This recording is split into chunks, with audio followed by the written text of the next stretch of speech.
পাঞ্জাবের জলন্ধরে আয়োজিত অনূর্ধ্ব ১৯ বালকদের ৬৭তম জাতীয় স্কুল গেমসের হকি প্রতিযোগিতায় অংশ নিতে আগামীকাল রেলপথে রাজ্য ত্যাগ করবে রাজ্য দল। তাই পাঞ্জাবের উদ্দেশ্যে রওনা দেওয়ার আগে রাজ্য দলের খেলোয়াড়রা এডিনগর স্কুল মাঠে খেললেন প্রস্তুতি ম্যাচ। আর এই প্রস্তুতি ম্যাচের শেষে খেলোয়াড়দের হাতে জার্সি তুলে দিলেন যুব বিষয়ক ক্রীড়া দপ্তরের অধিকর্তা সত্যব্রত নাথ। ৬৭তম জাতীয় স্কুল গেমসের বিভিন্ন ইভেন্টের খেলা চলছে এখন দেশে বিভিন্ন রাজ্যে। আগামী ৬ থেকে ১১ জানুয়ারি পাঞ্জাবের জলন্ধরে অনুষ্ঠিত হবে অনূর্ধ্ব ১৯ বালকদের হকি প্রতিযোগিতা। জাতীয় স্তরের এই প্রতিযোগিতায় অংশ নিতে ইতিমধ্যে ত্রিপুরা স্কুল স্পোর্টস বোর্ড চূড়ান্ত রাজ্য দল ঘোষণা করে। আগামীকাল রেলপথে ১৬ জন খেলোয়াড় সহ মোট ১৮ জনের রাজ্য দল পাঞ্জাবের উদ্দেশ্যে আগরতলা ত্যাগ করবে।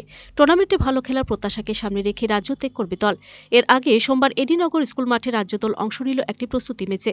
এদিন প্রস্তুতি ম্যাচের শেষে খেলোয়াড়দের শুভেচ্ছা জানিয়ে তাদের হাতে জার্সি তুলে দেন রাজ্য সরকারের যুব বিষয়ক ক্রীড়া দপ্তর অধিকর্তা সত্যব্রত নাথ। এদিন জার্সি প্রদান করে দপ্তর অধিকর্তা শ্রীনাথ বলেন, জাতীয় হকি প্রতিযোগিতায় রাজ্যের খেলোয়াড়রা প্রত্যাশিত ফলাফল করবে। আমাদের ত্রিপুরার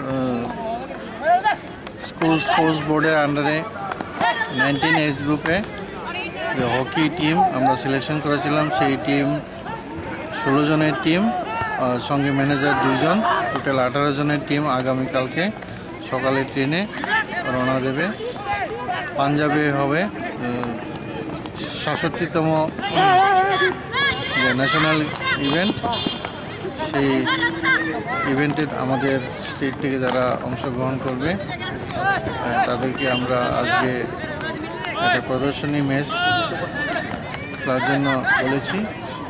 সঙ্গে তাদেরকে ট্র্যাকস্যুট ও জ্যাকেট দেওয়া হয়েছে।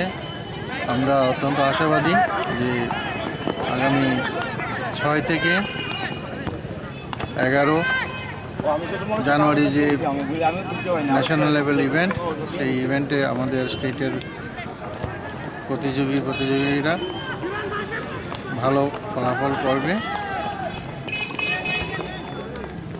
অন্যান্য ইভেন্টে আমাদের স্কুল স্পোর্টস বোর্ডের টিম গেছে, আন্দামান একটা ফুটবলের টিম গেছে, তারা ভালো সাফল্য দেখা যায়। Video report search India.